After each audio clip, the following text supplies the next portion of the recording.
You may recognise the name Ivor Ward Davies. You may even recognise his voice without knowing his name. He was the voice of news across Gloucestershire for many, many years. Fast forward 10 years and Ivor has now transitioned into Hollywood movies. Let's find out how he's managed to do it.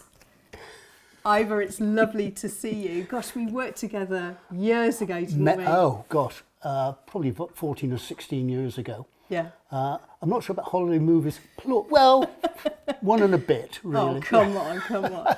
So how did you get into acting then? Well, my wife, Patty, has done some work as an extra. She was in The Crown and the Stan and Ollie film. And we both signed up for an agency, and I always used to complain I never got anywhere. And then just after lockdown, the agency put out a call for basically grey-haired old men. Right. And I answered, being a grey-haired old man. And they had called me into Pinewood, and I had to wear black lycra. So I had to borrow Pat's leggings and a black lycra top. Did you wonder what was going on at this point? I did really at that stage. Yeah. You know, I'm not quite sure what sort of film it was. Went up to Pinewood and they stood me next to a mannequin without a head, also in black lycra, and 2 cameras, and then they superimposed the images and they said, you are identical, body shape. And at that time I was thinking, with what? Yeah. And it turned out it was from Michael Douglas. No way. In the Ant-Man Quantum Mania film. And they said, right, we'll take you on. And I said, look, I've never done anything like this before. You know, I always say I used to be heard and not seen. Face for radio. Yeah, exactly. Now I was being seen and not heard. And so, yes, I had a 5-month contract and worked 5 or 6 days a week in Pinewood, 10, 12-hour days, and had full gear on. Wow. As a stand-in. As a stand-in, okay. So what did you have to do then? Right. Well, basically, when you have they're filming, they've got the set laid up. The first thing they do is the cast, the stars, walk on with the directors, decide what they're going to do. Then they disappear. Then they call you on, and then you have watched what they're doing to get a feel of the rhythm of it, and you go through those motions. Well, they sort out the lighting, the camera, the lenses, the focus, and then once they've got all that sorted out, you're off. They call the cast back. They do their bit.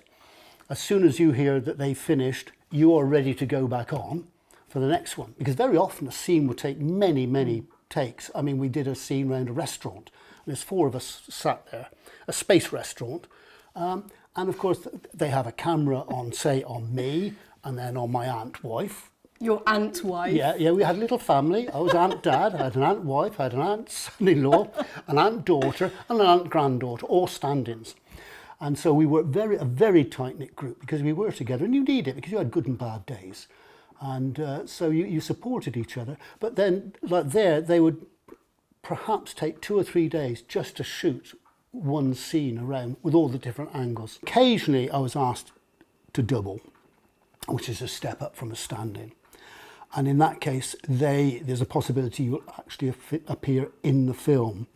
And on one of them, there was like a spaceship. And Michael, because very, very approachable, Michael Douglas. He just walked on the first time and said, hello, I'm Michael.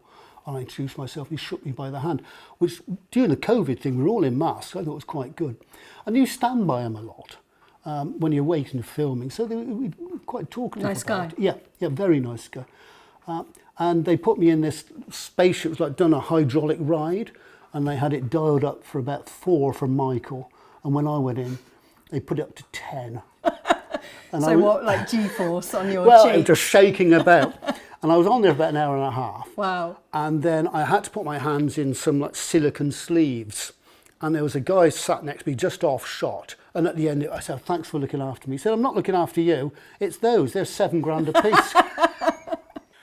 And I've seen your name on the end credits as well. How does that feel to see your name there? Wonderful. I bet. I mean, the trouble is with radio, and you'd know this, is that once you come off air, you can have the best programme in the world or the worst programme in the world, but there's nothing to show for it. Newspaper, you can wrap your chips, well, you used to be able to wrap your chips in. TV, you've got pictures, but there's nothing to show of 30 or 18 years for the BBC I worked.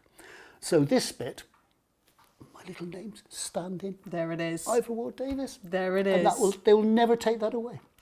Can't wait to see what you do next, Ivor. Nor can I. Nor can I.